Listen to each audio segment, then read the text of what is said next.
Hey everybody, it is Sunday afternoon and we are going to take a trip around the world.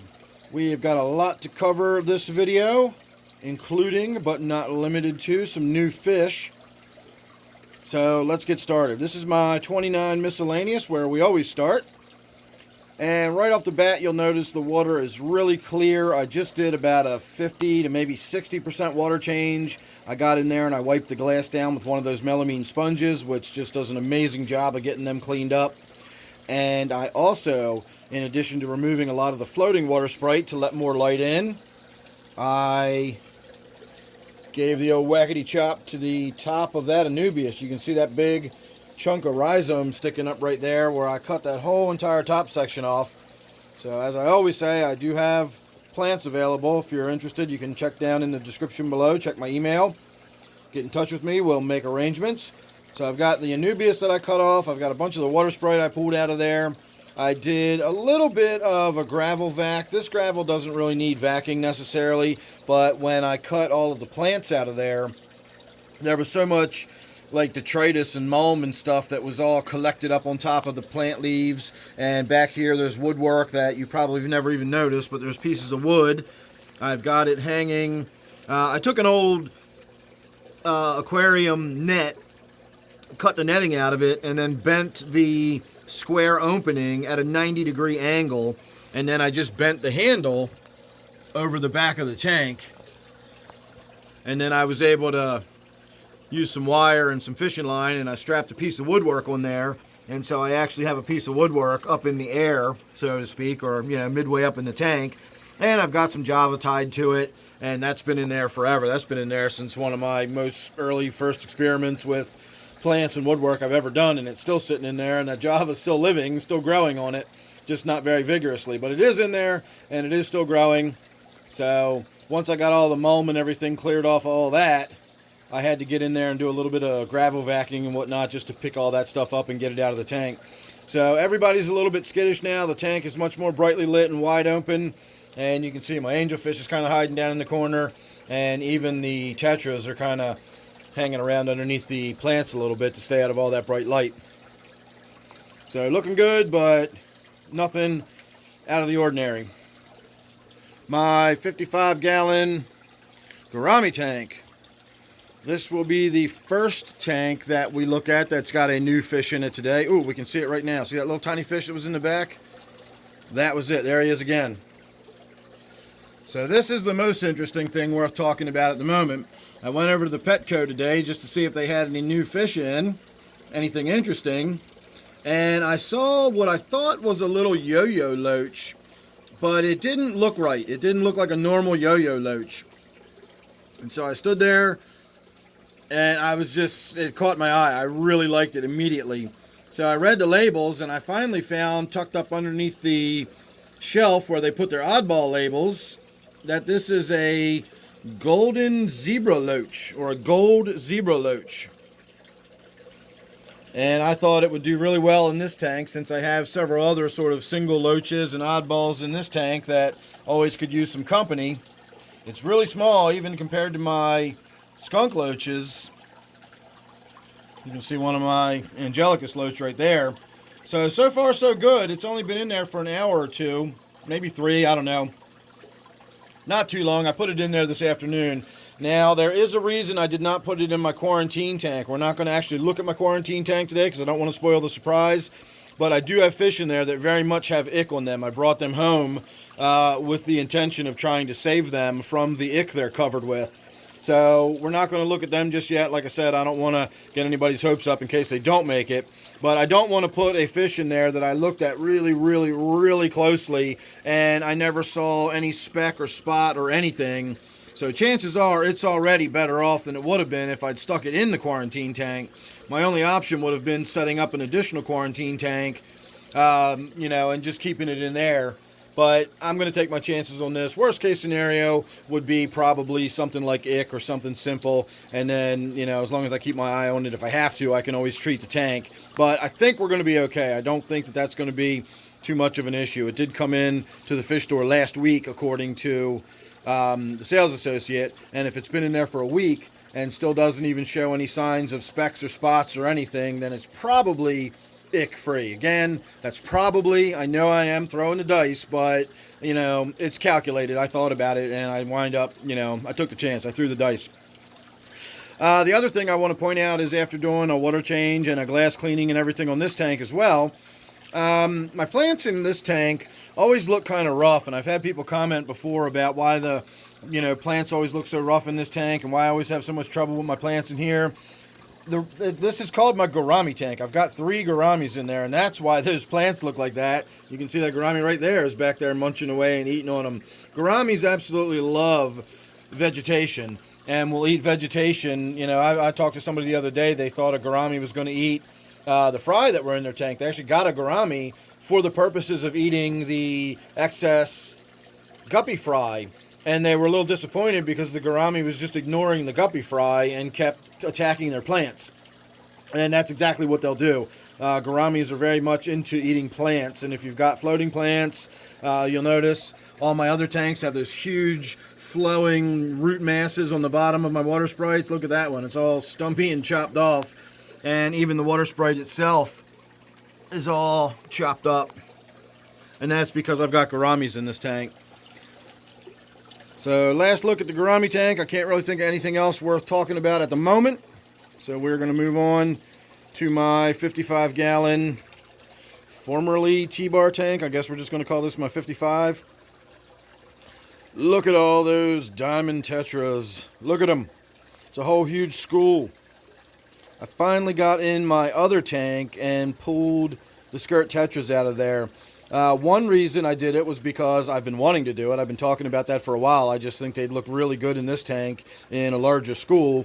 And why have them split into 2 small schools in separate tanks when I could have one big school in this tank? And secondly, the real cincher for me the other day was I found one of the one of the diamond tetras was all dried up and dead underneath the tank. And that is an open top tank. I never really thought the skirt tetras would, or I keep calling them skirt tetras. They look so much like the same shape as skirt tetras. And as a result, I just never thought about them as being jumpers. But they are pretty feisty. They do a lot of this darting and dashing and chasing each other around. So apparently one of them took a jump, and that was the end of that one. So I'm down to 4 in that tank. And at that point, I decided, since I was in there doing a bunch of work and water change and maintenance and all that today anyway, I figured, you know what, while we're in here, let's just go ahead and grab those fish out. I also did a huge water change to this tank today. You can see the bubbles are still all over everything. I wiped the glass down. I trimmed all the dead leaves off of the Anubias. One of the things I've noticed in this tank, now that I've cut the Anubias way back, about a month ago maybe, I cut the Anubias way back. It was getting really, really overgrown in this tank. But if you look on the bottom, well, it doesn't really matter now since I just did a gravel vac and a cleaning and everything. But the amount of crud, mulm, detritus, dead leaves, and pleco poop that's on the bottom is almost nothing compared to what it was before. And I'm assuming that is because the Anubias has been cut back so much that it's allowing the water to flow and do what I expect it to do. I get a power head in that back left corner. It blows across the back, which keeps all of the stuff lifted up and off so it doesn't settle down in the back of the tank. And then, of course, my filter intake is right back there, and it blows it all towards that. And then the water still just swirls around the tank, and it should stay moving enough that I don't get spots where it just falls and collects. Now, you can see some of those strands of poop are pretty big, and they don't necessarily swirl around in the water. That's why I specifically say pleco poop on the bottom of the tank. I know very much which fish that's coming from. But the amount of it I'm getting now compared to what I was getting is just, there's nothing to it. So I'm really happy with opening that up. It's probably made the tank a little more, a little more vigorous flow than the angelfish might prefer. But he doesn't seem to mind. He doesn't seem stressed out. And you can see he's certainly not working very hard to sit in one spot. And then these are all river fish, so the little bit of flow and current in there doesn't bother these at all. And on a final note, for those of you who might remember, I found some weird pink thing that looked like a brain or something in the bottom of the tank, but I didn't know what it was. It was actually that snail shell rolled over on its back. If you look at it, there's like a weird area of it. I don't know if it's pink because it's deteriorating, if it's been bleached by the light that was shining on it, but that's all it was. It was just that shell lying on its back right there. So that was it. No big weird mystery as to what that weird pink brain looking thing was. Moving on to my 40 breeder. Not a lot to talk about in this one. I did just get in and wipe the glass down, so we'd be able to have a good look at this one today. I also got in and hang on a minute, I'm looking at my rainbow fish right there, and that fish does not look good at all.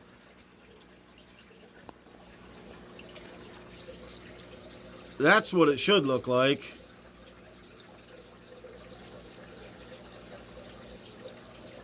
Nice and bright and colorful. And this one does not. It looks all sort of blotchy and kind of weird, so I'm not really sure what's going on with that.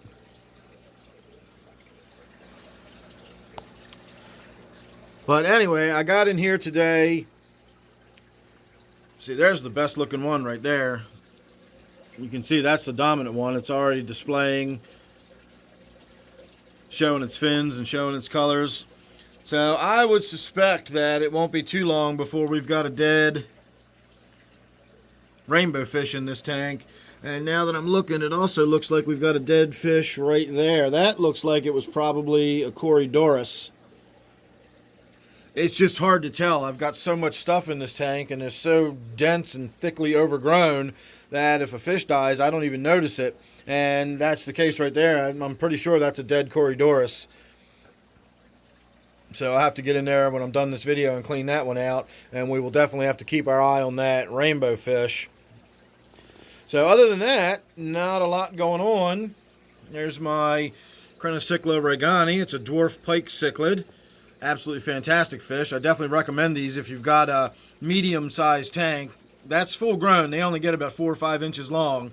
But they do need maybe a 40-gallon tank, maybe a 30 long might be substantial enough, but I would say a 40 or larger for the dwarf pike cichlids. But they're really cool fish. A lot of personality, beautiful, interesting, etc. Of course, it's not going to do anything now that we're standing here waiting for it to do something interesting for us.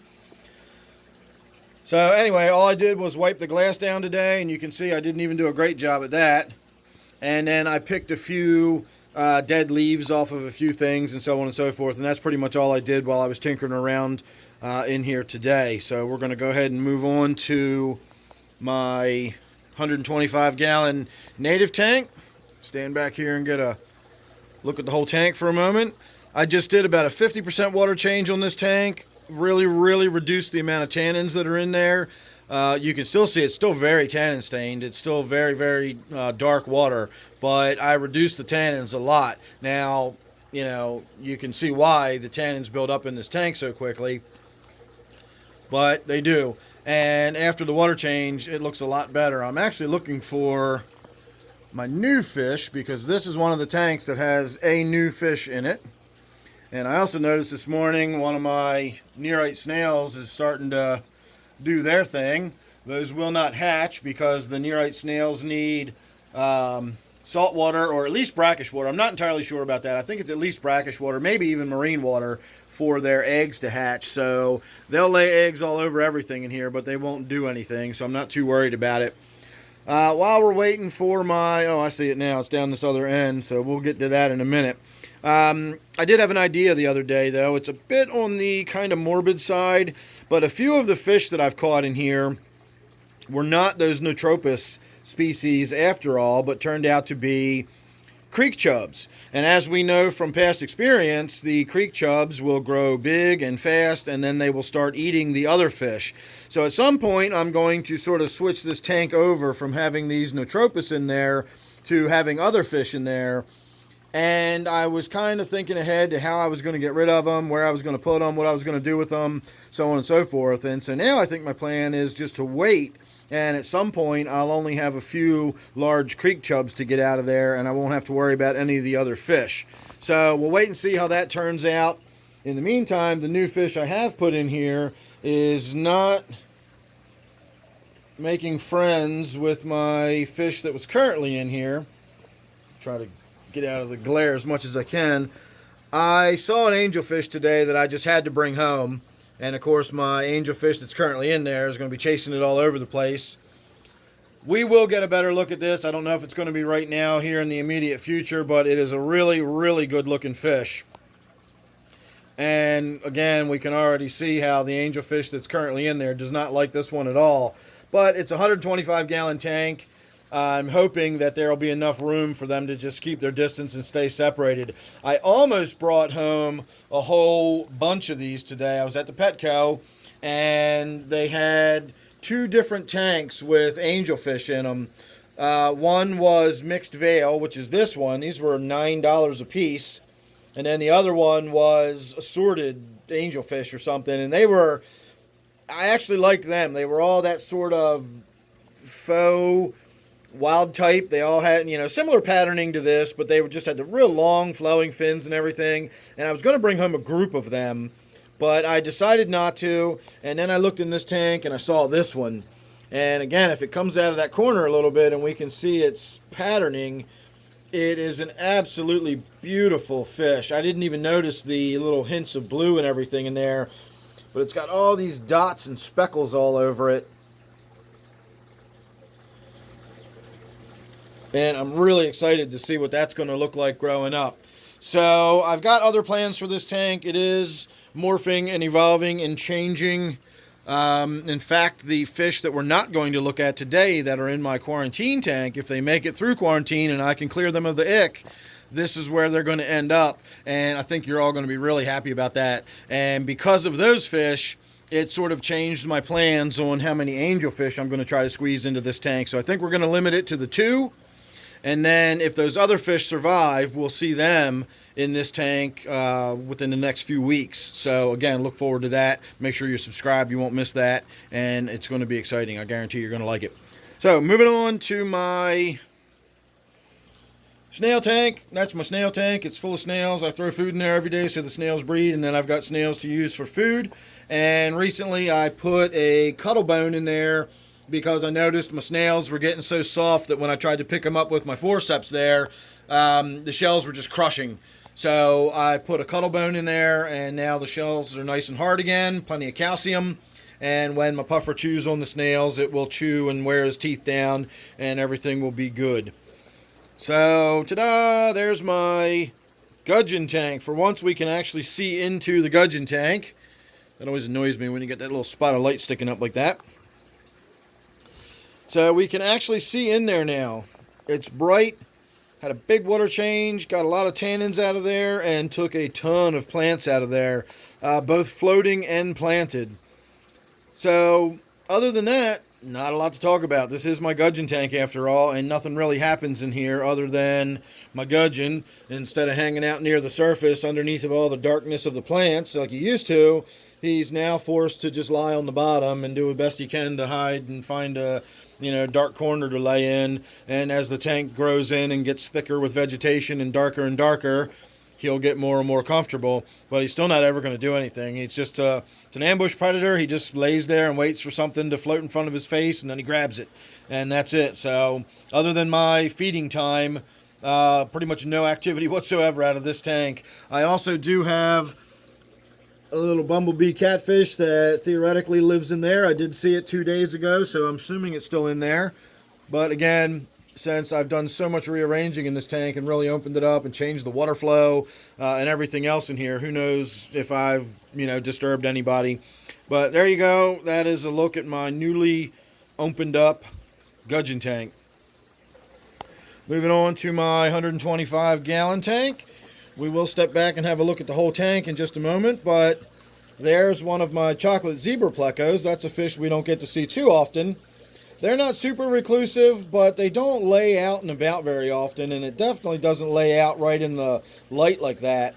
And of course, the only reason we have light like that is because I got in here recently and did a big water change and removed a whole lot of the plants that were in here and opened it up. Particularly on this end, my water lily there, and I did just shoot a video about this morning. I always thought this was a red tiger lotus. That's what it was sold to me as, but it is actually a simple common water lily. If you didn't catch that other video, the simple differences are that a water lily does not grow emergent. The leaves and the flowers float on the surface, whereas a lotus will grow emergent. Both the leaves and the flower grow up and out of the water. The lotus also has fully round leaves. It does not have this notch cut in it where the stem is. So if you see that slit in the leaf and the leaves never stop floating on the surface, it's a lily. If it grows up and out of the water and has fully round leaves, it is a lotus. So I learned that. That was interesting, but I also got in there and cleared a ton of that away. I removed a bunch of my Anubias, and even some of the Java that was in there was really getting up close to the surface and blocking a lot of the light. And so as of a couple days ago, we barely would have been able to even see that chocolate zebra pleco. So I also did a lot of glass wiping while I was in here. And I removed a bunch of the floating water sprite from this end so that my rainbow fish that for some reason like to hang out at this end. And it's interesting, I'm just noticing now that these rainbow fish are all down here, and the last few of my Marcy rainbow fish are all down here. I did have an issue with my heater recently, and the tank got really warm. It didn't overheat. You know, it didn't cook everybody, but it did get really warm. It got up into the low 90s. It was like 93 or 94 degrees or something. And I did lose my big dominant male Marcy rainbow fish. That's what these black and orange ones are, Marcy's. They're a hybrid between a Parkinson's and something else. I don't know what the other fish is, but it's, if you want a fish that looks similar to this, look up a Parkinson's rainbow fish and you'll find something very similar to that. And now, see, they normally all just group together and there's never any difference. This is actually rainbow fish like the ones that are in the 40-gallon tank we looked at a little while ago that's got these sick rainbow fish in it. This kind of ended up in this tank by a weird circumstances. I won't get into the story now, but I've never bothered to try to get in there to get it out because it schools with the other fish just fine. It's not being stressed out. It might look like an oddball, but it's fine being in there with all those other fish. And in fact, I am going to work on adding a few more different types of rainbow fish to this school. I want to get at least one or two of the Bosmani, or however that's pronounced. I think that's how it's pronounced. They're absolutely breathtaking, and I think they would look amazing swimming around in with that school. And there's a few other ones in there that I might like to add to the school rainbow fish and switch this over from being a African-themed fish or an African-themed tank like it has been, and I really want to switch it over to being more of a rainbow fish-themed tank with lots of bright colors and everything else. So there you go. That's a look pretty much at the whole tank, one end to the other. Apologize for all the noise, but we're standing right in front of my waterfall tank, and there's not a lot I can do about that. So coming over here to look at my 20-gallon tank. There's my mystery snail out doing its thing. I just got a good video the other day of this one crawling on the glass and eating algae, and we were able to look straight down its throat. Really, really fascinating animal. Crazy looking animal. Definitely looks like something out of an alien movie. But I also found this snail shell was down there on the bottom, and I got to wondering, it's been there so long, I wonder if that snail's just dead. And of course you can see it's not only dead, it's long dead and gone. And when I cleared out the tank, I was able to find its little trapdoor thing. I don't even know what that's called. You can see the rings on it. We could probably count the age and tell how old it was. But I never had any issues. I never smelled any dead smell coming out of the tank. I never had any ammonia spikes that I know of. Never had any issues whatsoever. And yet I had that, big, that's what, golf ball size, almost a golf ball size snail die in a 20-gallon tank. And I mean, when it's empty, it's gone. It rotted away in the tank, and I never noticed it. Again, I never noticed the smell. Nothing. The fish never behaved unusually. And from time to time, whenever I would check the tanks for nitrates, ammonia, I never got any spikes, never saw anything unusual. So I don't know what to tell you about that, but we can discuss that further in another video. I just thought I would mention it since that's really the only thing we've got going on in this tank. I did do a big water change. I did a bit of a gravel vac. This is a tank that tends to collect the mulm. Doesn't have a lot of flow or circulation. You can see already after I got done the water change how much stuff settled back down onto the bottom, and it's gotten it all sort of mulm covered again. And this is also the tank that we removed the diamond tetras from. So I am going to put something else in this tank to replace the diamond tetras. It's going to be a school of something.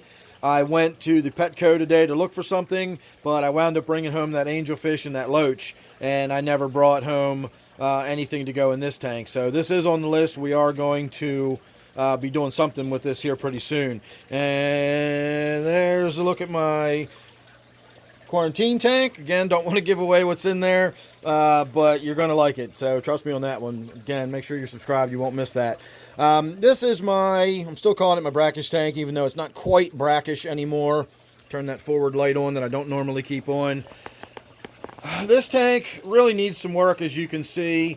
I've been asked to do an update on this tank, and I really do intend to do an update on this tank. I wanted to do it today before I shot this video, but I wound up doing so much other stuff today I never got around to it. But this tank is next on my list for what we need to get done down here in the fish room.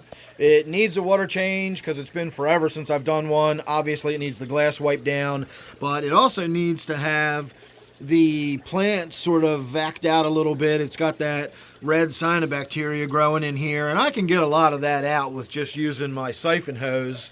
Not the gravel vac, just a standard vinyl hose that gives me a good solid suction on the end when I'm siphoning, and that also allows me to very carefully go down along the bottom, and I can suck up all those little dead snail shells or empty snail shells. I do suck some gravel out when I'm doing that, but it goes into the bucket. I always just drain the water out, save the gravel, I sterilize it, and then I put the gravel back in the tank. So even though I do lose a little bit of it, I put it back in, because this is that planted substrate from Seachem. It's that Eco Complete that I like, and that stuff's expensive, so I'm not just going to be dumping that out with my tank water. If I do wind up sucking a little bit of it out there, I always save that and put it back in. But otherwise, not a lot going on. Nothing really new to speak of.